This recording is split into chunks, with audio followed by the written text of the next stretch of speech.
Hello दोस्तों, कैसे हैं आप सब। आशा करते सभी अच्छे और स्वस्थ होंगे। पायल ठाकुर के इस चैनल पे आप सभी का स्वागत है। सभी को जय माता दी, हर हर महादेव। रोज की तरह मैं आप लोग के सामने बहुत ही प्यारा शिव चर्चा गीत लेकर आई हूँ। आप लोग इस गीत को सुनना, लाइक करना, कमेंट करना। जो लोग अभी तक नए हैं, मेरे चैनल को सब्सक्राइब नहीं किए, वो मेरे चैनल को सब्सक्राइब कीजिएगा और गीत को अंत तक सुनिए। गीत बहुत ही प्यारा है।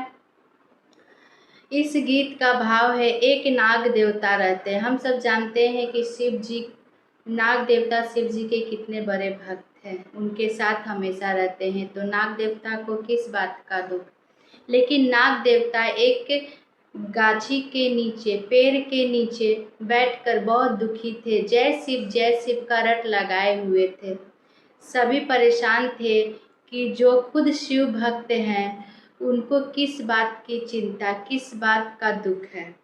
तो ये गीत बहुत ही अच्छा है। आपको इस गीत को सुनने के बाद पता चलेगा कि नाग देवता क्यों दुखी थे शिव जी को रहते हुए। तो आइए आपको ये गीत मैं सुनाती हूँ। धतूरा के गछिया पर बैठे काले नागवा, धतूरा के गछिया पर बैठे काले नागवा, रटे हो लगले, रटे हो लगले। जय शिव के राटा नावा, रटे लगले। जय शिव के राटा नावा हो, रटे लगले। धतूरा के गछिया पर बैठे काले नागवा हो, बैठे काले नागवा, रटे हो लगले, रटे हो लगले। जय शिव के राटा नावा, रटे लगले। जय शिव के राटा नावा हो, रटे लगले। जय शिव के राटा नावा हो, रटे लगले। नागवा के बोली सुनी ब्रह्मा विष्णु आइले, नागवा के बोली सुनी ब्रह्मा विष्णु आइले हो, ब्रह्मा विष्णु आइले। कवन हो दुखावा, कवन हो दुखावा, परले तोहर उपरिया। कवन हो दुखावा, परले तोहरे उपरिया हो, कवन दुखावा।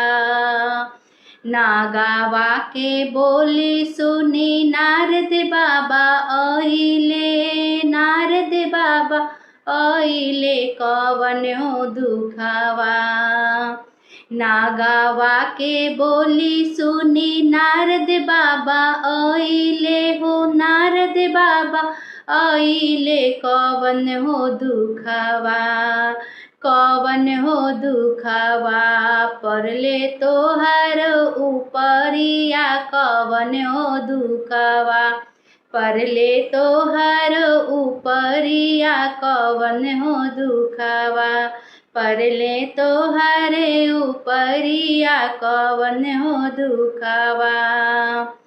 पाँचों देव मिली के गइले शिव लोकवा, पाँचों देव मिली के गइले शिव लोकवा। सुनावे लगले, सुनावे लगले। नाग के शिव के खबरिया, सुनावे लगले। नाग के शिव के खबरिया, सुनावे लगले। सुनते खबरिया हो शिव गुरु आइनी, सुनते खबरिया हो शिव गुरु आइन। पूछे हो लगले, पूछे हो लगले, परले तोहर उपरवा। कवन हो दुखवा, परले तोहर उपरवा। कवन हो दुखवा। देहिया बुढ़ाइले हो, थकले शरीरिया, देहिया बुढ़ाइले हो, थकले उमरिया हो, थकले उमरिया अपने हो संगावा, अपने हो संगावा हमरो ले चलिए गुरुजी अपन हो संगवा, हमरो ले चलिए गुरुजी अपन हो संगवा, अपने ले चलिए गुरुजी अपने संगवा। जय शिव के राटा नावा हो रटे लागले, धातुरा के गछिया पर बैठे काले नागवा हो, बैठे काले नागवा रटे हो लगले, राटे हो लगले। जय शिव के राटाना राटे हो लागले, जय शिव के राटानावा राटे हो लागले। हर हर महादेव। गीत कैसा लगा जरूर बताइएगा। धन्यवाद।